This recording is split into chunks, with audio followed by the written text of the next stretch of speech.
विज्ञप्ति नेपाली कांग्रेस विशेष केन्द्रीय महाधिवेशन सन्दर्भमा वर्तमान जटिल तथा विषम राजनीतिक परिस्थितिमा नेपाली कांग्रेसलाई थप सुदृढ, गतिशील र जनभावना अनुकूल बनाउन समसामयिक नीति निर्माण तथा नयाँ ऊर्जा र नेतृत्वसहित पार्टीको पुनर्निर्माण गर्न विशेष महाधिवेशन अपरिहार्य ठहर गर्दै पार्टी विधानको धारा 17 उपधारा 2 बमोजिम हामी 2488 जना महाधिवेशन प्रतिनिधिहरू कुलको 54.58% ले 2082 असोज 29 गते केन्द्रीय कार्यालयमा निवेदन दर्ता गराएका थियौं। सोही सिलसिलामा पौष 11 गते स्मरण पत्र र पौष 21 गते पुनः ध्यानाकर्षण गराएको यहाँहरूलाई विदितै छ। हामीले स्पष्ट रूपमा उल्लेख गरेका थियौं, नेपाली कांग्रेस केन्द्रीय कार्य समितिको विधानको धारा 17(1) अनुसार 2082 मङ्सिर भित्रै 15औं महाधिवेशन सम्पन्न गर्नै पर्छ। यदि त्यो सम्भव नभए धारा 72(2) बमोजिम विशेष महाधिवेशन आह्वान गरी विषम परिस्थितिको सम्बोधन गर्नुपर्छ। यसैबीच पार्टीले 82 पौष 28 भित्र 15औं महाधिवेशन सम्पन्न गर्ने कार्यतालिका सार्वजनिक पनि गरेको थियो, तर तोकिएको समयमा 15औं महाधिवेशन सम्पन्न हुन सकेन। यस्तो अवस्थामा हाम्रो माघ बमोजिमको विशेष महाधिवेशन स्वतः निर्विकल्प विकल्प बनेको छ। विधानको धारा 72(2) बाट स्पष्ट बाध्यकारी विधानको धारा 17(2) बाट स्पष्ट बाध्यकारी व्यवस्था छ। केन्द्रीय कार्य समितिले आवश्यक ठानेमा वा केन्द्रीय महाधिवेशनका 40% सदस्यहरूले विशेष कारण खुलाई लिखित अनुरोध गरेमा निवेदन परेको 3 महिना भित्र विशेष महाधिवेशन बोलाउनै पर्नेछ। पार्टी विधानले विधान सम्मत प्रक्रिया पूरा गरी माग भएको विशेष महाधिवेशन नहुने परिकल्पना नै गरेको छैन। विधान बमोजिम कारण देखाएर माग गरेको विशेष महाधिवेशनलाई असान्दर्भिक, औचित्यहीन भन्ने अधिकार विधानले कसैलाई प्रदान गरेको छैन। यस अनुसार 82 पौष 28 भित्रै विशेष महाधिवेशन अनिवार्य रूपमा सम्पन्न गर्नै पर्छ। विधानको यो बाध्यकारी व्यवस्थालाई उल्लङ्घन गर्ने सुविधा कसैलाई पनि छैन। यो रहर र छनौटको विषय होइन, विधानको बाध्यकारी प्रावधान हो। विधानको यो व्यवस्थालाई कार्यान्वयन गर्नु हामी सबैको साझा कर्तव्य र जिम्मेदारी हो। अतः विधानको यही मर्म भावनालाई पुनः सम्मान गर्दै 82 पौष 27 र 28 गते काठमाडौँमा हुन गइरहेको केन्द्रीय महाधिवेशनमा सम्पूर्ण केन्द्रीय महाधिवेशन प्रतिनिधिहरूको उत्साहपूर्ण सक्रिय उपस्थिति र सहभागिताका लागि हार्दिक आग्रह गर्दछौं। यसका लागि आवश्यक व्यवस्थापकीय तयारी तीव्र गतिमा भइरहेको जानकारी गराउन पनि चाहन्छौं र यसमा हामीलाई सबैको सहयोग प्राप्त भएकोले खुसी पनि लागेको छ। पार्टी विधानको धारा 15 ले केन्द्रीय महाधिवेशनलाई पार्टीको सर्वोच्च अधिकार सम्पन्न निकाय मानेको छ र यसले लिने हरेक निर्णयले आफैमा वैधता प्राप्त गर्दछ। अतः हामीलाई विश्वास छ पार्टी केन्द्रले आफ्नो दायित्व बुझ्नेछ, आयोजनाको स्वामित्व लिनेछ।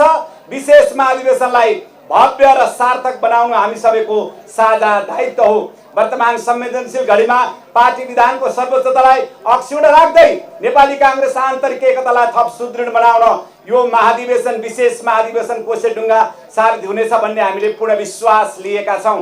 केन्द्रीय पदाधिकारी सहित पार्टीका सबै तह र निकायबाट यसमा पूर्ण योगदान र सहयोग प्राप्त हुने पक्ष पनि हामीले गरेका छौं। पार्टी रूपान्तरणको यो पवित्र अभियानमा देश विदेशमा रहनुभएका सम्पूर्ण पार्टी सदस्य, शुभेच्छुक, सञ्चार जगत, समस्त नेपाली आमा बुवा दिदी बहिनी दाजुभाइहरू समक्ष हार्दिक सहयोगका साथ विनम्र अनुरोध पनि गर्दछौं। नेपाली कांग्रेस विशेष महाधिवेशनका प्रतिनिधिहरू 2082 पौष 23 गते। धन्यवाद साथीहरू। यसका लागि हामीले केही तयारी गरेका छौं, यहाँहरूले बुझिदिनु पर्यो। यो तयारी केन्द्रीय समितिले नै गर्नुपर्छ, हामीले अघि नै उल्लेख गरिसक्यौं। यसका लागि हामी कांग्रेस पार्टीमा जीवन दिएका 50औं वर्ष जीवन दिएको हाम्रो अनुहार यही देखिरहनु भएको छ। केही नपाएर पनि आफ्नो सम्पूर्ण धन दौलत इज्जत सम्पूर्ण यही पार्टी यही परिवारलाई हामीले सुम्पिएको यहाँ सभापतिहरू लगायत सबैका अनुहार देख्नुहुन्छ।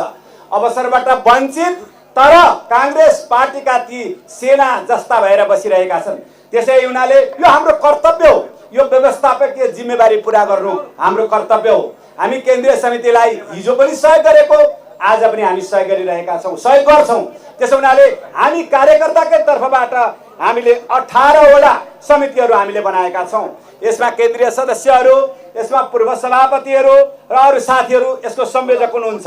कुनै कमिटी हाम्रो 2000-3000 को पनि छ, कुनै कमिटीहरू हाम्रो सानो पनि छ। यसमा संयोजकज्यूहरूले आफूलाई चाहिने समिति निर्माण गर्नुभएको छ। म त्यो व्यवस्थापन समिति नेपाली कांग्रेस दोस्रो विशेष महाधिवेशन 2082 व्यवस्थापन उपसमिति म तपाईहरुलाई पढेर सुनाउँछु।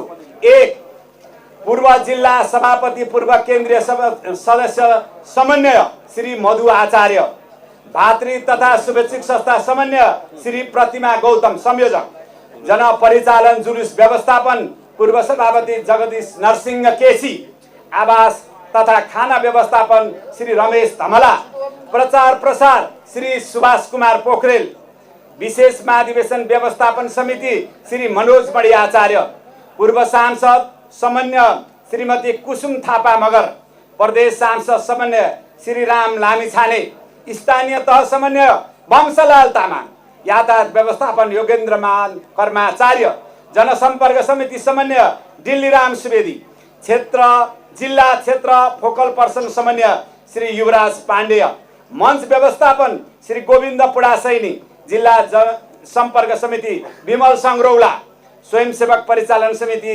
श्री मनीष कैराला, स्वास्थ्य शिविर समन्वय डाक्टर अमिता प्रधान, सांस्कृतिक कार्यक्रम तयारी श्री विपिन किरण, जेएनजी युवा परिचालन श्री सचिन तिमल सिन्हा। यसै गरेर हामीले 18 वटा व्यवस्थापन समिति बनाएका छौं।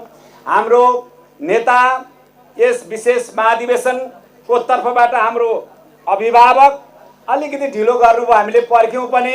देवराज चालिसेज्यू आउनु भएको छ, उहाँलाई म स्वागत गर्न पनि चाहन्छु।